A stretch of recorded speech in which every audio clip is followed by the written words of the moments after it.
Junet. Speaker, I don't have much to add to what the majority leader said, but suffice to say, Mr. Speaker, that the matter that has been raised by Honorable Milema Mr. Speaker, you remember this House never used to have the powers to look into the budget of the country. The new constitution gave us those powers, Mr. Speaker.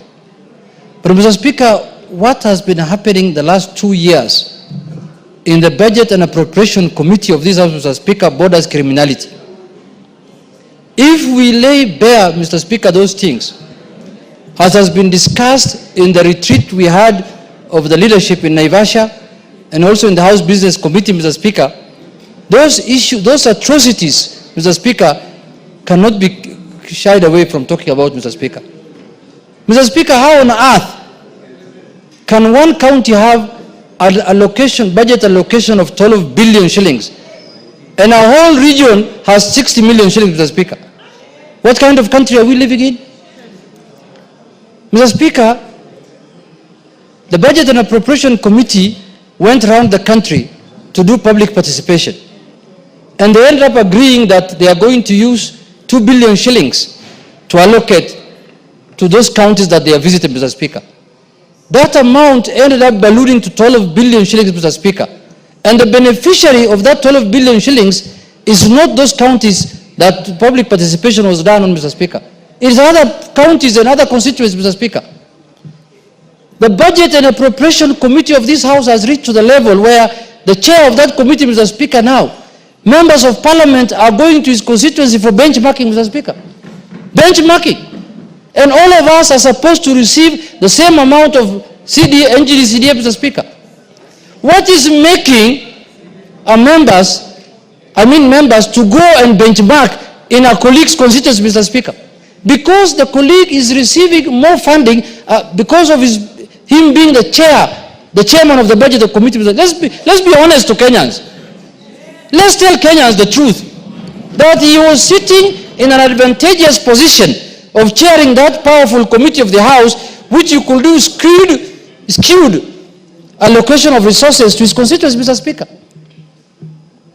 Otherwise, which member of Parliament here can afford through his NGCDF to build classrooms, plaster them, put windows, put roof, put tiles in the classroom, cabros in the...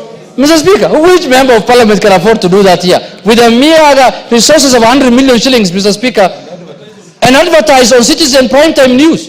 Which member can do it? Can you raise up your hand if you can do that?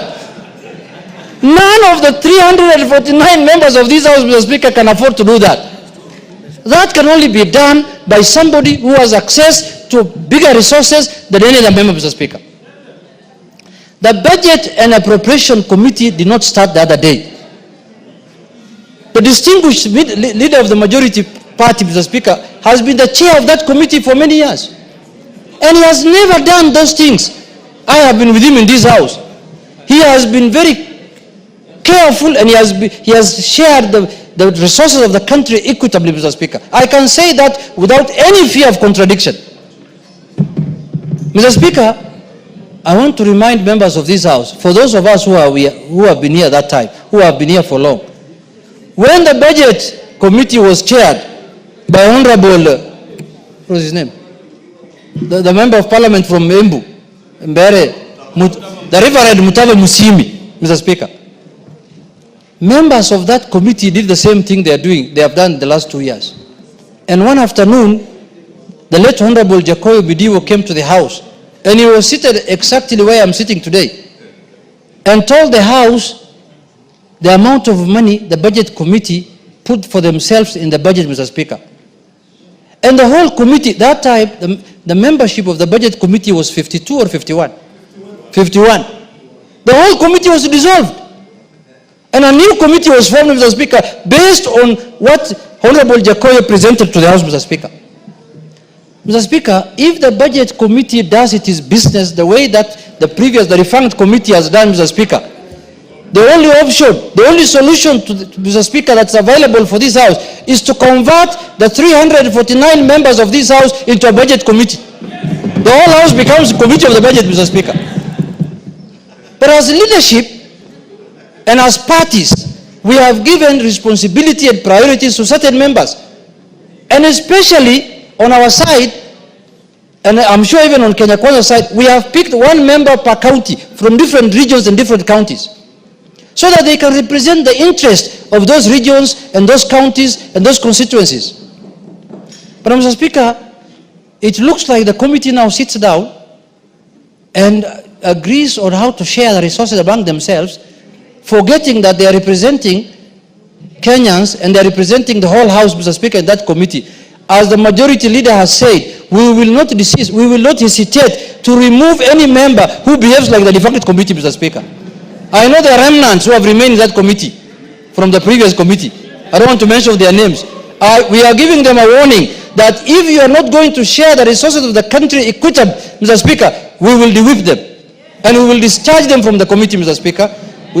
Mr. Speaker, in conclusion, I saw, I don't want to mention names, an old man who has started a polytechnic which has 10,000 people. And he talked about his polytechnic very passionately. And he said he's requesting the executive to give resources to that polytechnic. And the polytechnic has 10,000 students. Mr. Speaker, in their wisdom of lack of it, through the chair of the committee and the committee, gave that polytechnic in Bungoma 25 million shillings and gave another one in another place 250 million, which has only 2,000 students. Was it 10 million? Yeah. They gave only 10 million there, and the other one they gave 250 million shillings, Mr. Speaker. We are going to name them. Mr. Speaker, we will not allow, because this is the House that takes care of the interest of the people, of what is concerned to the people, is discussed here, Mr. Speaker. And this matter of skewed distribution of resources, Mr. Speaker. Look at what's happening in the road sector, Mr. Speaker. It's shameful. In the road sector, Mr. Speaker, there are counties that have not seen any cent to tarmac any road, Mr. Speaker. And there are counties that have been having money every year, every month to tarmac certain roads. In fact, very soon, if we continue like this in the next 5 years, there are counties that will donate tarmac roads to others. They will say, take this tarmac and put it somewhere in your county. You can return it back after 2 years. Just use it for 2 years. Because they don't know where to put it actually. Mr. Speaker, I support the majority leader. This country can only prosper. This country can only go far if, as the representatives of the people, we become equitable in sharing our resources, Mr. Speaker. And that is why the Constitution gave us a mandate to look. Otherwise, the Treasury should bring a budget here and we just approve it as they have done. Because the previous Treasury, the previous Ministry of Finance under the previous regimes used to do very dangerous things in terms of sharing of resources of the country. That is why the new Constitution and the framers of this Constitution felt it fit to bring that mandate to the House. And now we want to allow that mandate to be abused in the House, Mr. Speaker. That will not happen. It will not happen over our dead body. With those few remarks, Mr. Speaker, I tell Honorable Melemba, we will stand with you and we will make sure the people of Vihiga get their rightful share of the budget. Thank you, Mr. Speaker. Thank you, members. Your leaders have spoken. I just want to advise the House.